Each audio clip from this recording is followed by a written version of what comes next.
नमस्कार दोस्तों, हिंदुओं के अंदर एक बहुत बड़ी गलतफहमी पाली हुई है दिमाग में हिंदुओं ने कि जो कुछ करना है सरकार को करना है, हमें तो कुछ नहीं करना है। हमें तो केवल और केवल एक काम करना है कि अपना मोबाइल उठा करके या टेलीविज़न चालू करके और आराम से बैठ करके समाचार देखना है कि सरकार कर क्या रही है।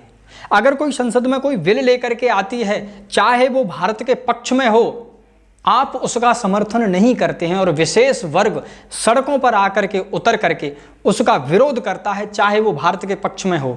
आप ये सोच लेते हैं कि हमें क्या करना है, हमारा तो घर सुरक्षित है, हम बिल्कुल सुरक्षित है, हमारा परिवार सुरक्षित है, भाड़ में जाए देश जा रहा है। तो आपको समर्थन नहीं करना है, चाहे वो बिल भारत के पक्ष में हो या फिर आपके पक्ष में हो।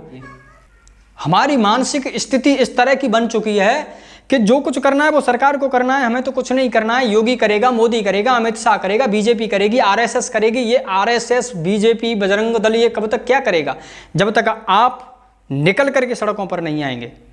अरे कोई अच्छा काम हो रहा है उसके लिए कम से कम समर्थन के लिए तो आइए। जो विरोध कर रहा है उसका कम से कम विरोध तो करिए कि नहीं ये भारत के लिए है। आदरणीय पुष्पेंद्र कुलश्रेष्ठ जी हैं, वो समझा करके परेशान हो गए। आदरणीय राजीव दीक्षित जी हैं, उनके आप भाषण सुनिए, उनकी बातें सुनते हैं तो ऐसा लगता है कि वास्तविक में अगर ऐसे महान पुरुष थे और ऐसे महान पुरुषों को अगर सहायता मिल जाती है, सपोर्ट मिल जाता है या फिर आपका समर्थन मिल जाता तो वो शायद आज जीवित होते। इसी तरह से पुष्पेंद्र कुलश्रेष्ठ जी हैं, उनका आप और हम समर्थन नहीं करेंगे तो आगे चल के वो भी रहें या ना रहें। लेकिन जो हकीकत बात है वो हकीकत, सत्य को सत्य कहना सीखना चाहिए। जानता है इस बात को हिंदू, लेकिन करना नहीं चाहता है। क्यों नहीं करना चाहता है? कि वो मस्त रहना चाहता है, बस आराम से बिंदास, मेरा परिवार सुरक्षित है, भाड़ में जाए, कोई जाए तो जाए। अगर इसी तरह से शांत बने रहे तो पड़ोस में क्या हो रहा है ये आप जान सकते हैं। अफगानिस्तान पूरा हिंदुओं का था, पाकिस्तान में भी कितने हिंदू थे, आज अल्पसंख्यक हो गए हैं, कुछ ही % बचे हैं पाकिस्तान में। अगर उसके समर्थन में अगर कोई बिल लेकर के सरकार आती है तो उस बिल का विरोध करने के लिए लाखों की संख्या में सड़क पर लोग उतर जाते हैं विरोध करने के लिए, और समर्थन के लिए आप घर में से ही नहीं निकलते। मोबाइल उठाया और ट्वीट किया, बस हो गया काम। और वैसे तो एक राग आलाप करते हैं कि हिंदू राष्ट्र नहीं बना रही है सरकार, हिंदू राष्ट्र नहीं बना रही है सरकार। हिंदू राष्ट्र के लिए हिंदू को उठना पड़ेगा और उठ करके सड़क पर आना पड़ेगा, तब जा करके होगा। सरकार तो पूरी कोशिश कर रही है, वो अपना काम कर रहे हैं। जहाँ तक है वो कोई ये थोड़ी कह देगा भाई कि हमारा जो काम है हम तो कर रहे हैं, बाकी का काम आप करिए। समझदार तो हैं आप, जानते सब कुछ हैं।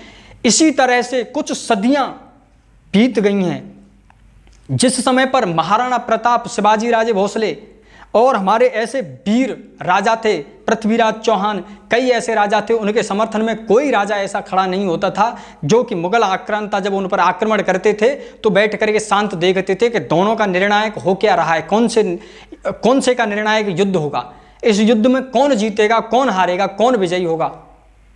हल्दी घाटी का जिस समय पर युद्ध किया जा रहा था तो उस समय पर ज्यादातर हिंदू राजा केवल और केवल ये देखने की प्रतीक्षा कर रहे थे कि इस युद्ध में क्या निर्णय निकला, क्या निष्कर्ष निकला।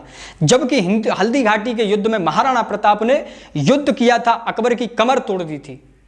अगर उस समय पर जो हिंदू सम्राट थे वो हिंदू सम्राट अगर महाराणा प्रताप का साथ देते तो भारत का नक्शा कुछ और होता।